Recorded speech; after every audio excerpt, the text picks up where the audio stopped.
ইনশাআল্লাহ ধানের শীষ সরকার গঠন করলে আল্লাহর রহমতে আপনাদের সমর্থন নিয়ে এই মুহূর্তে যাদের কৃষি ঋণ 10,000 টাকা পর্যন্ত আছে, আমরা সেই কৃষি ঋণ সুদ সহ ইনশাআল্লাহ মওকুফ করব। সমগ্র বাংলাদেশে কৃষকদের 10,000 টাকা পর্যন্ত কৃষি ঋণ সুদ সহ ইনশাআল্লাহ আমরা মওকুফ করব।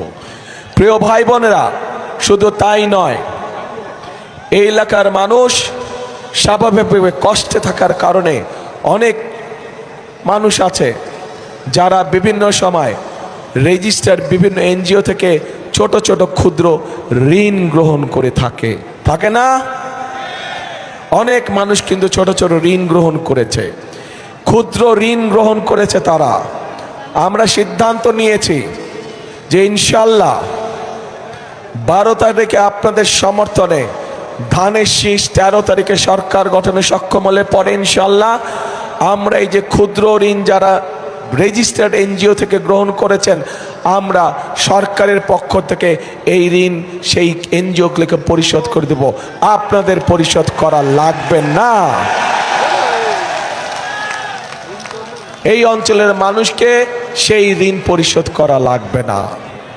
প্রিয় ভাই বোনেরা, আমাদের এই এলাকাকে ঢেলে সাজাতে হবে, এই এলাকার মানুষের কর্মসংস্থান করতে হবে। এই এলাকায় প্রাকৃতিক সম্পদ যেরকম আছে, এই এলাকায় একই সাথে সবচেয়ে বড় সম্পদ কৃষি আছে। কাজেই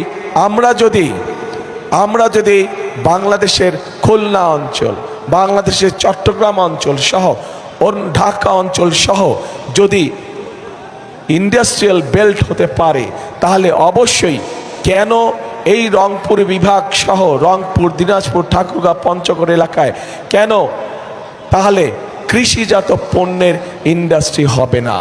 আমরা পরিকল্পনা গ্রহণ করেছি যে ইনশাআল্লাহ 13 তারিখে বিএনপি সরকার গঠন করলে পরে আমরা কৃষিজাত পণ্যের যারা ব্যবসা বাণিজ্য করেন, যাদের ইন্ডাস্ট্রি আছে, তাদেরকে আমরা বিশেষ সুবিধা দেব, যাতে করে তারা এই এলাকায় এসে তাদের নতুন মিল ফ্যাক্টরি স্থাপনের কাজ শুরু করেন। তার ফলে এই এলাকার মানুষ কর্মসংস্থানের সুযোগ পাবে।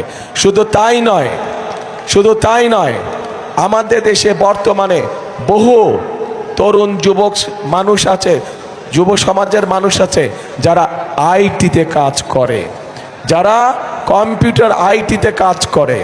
আইটি কোম্পানি যেগুলো আছে, তারা যদি এইখানে এসে তাদের কোম্পানিগুলো স্থাপন করে এবং এই এলাকার ছেলে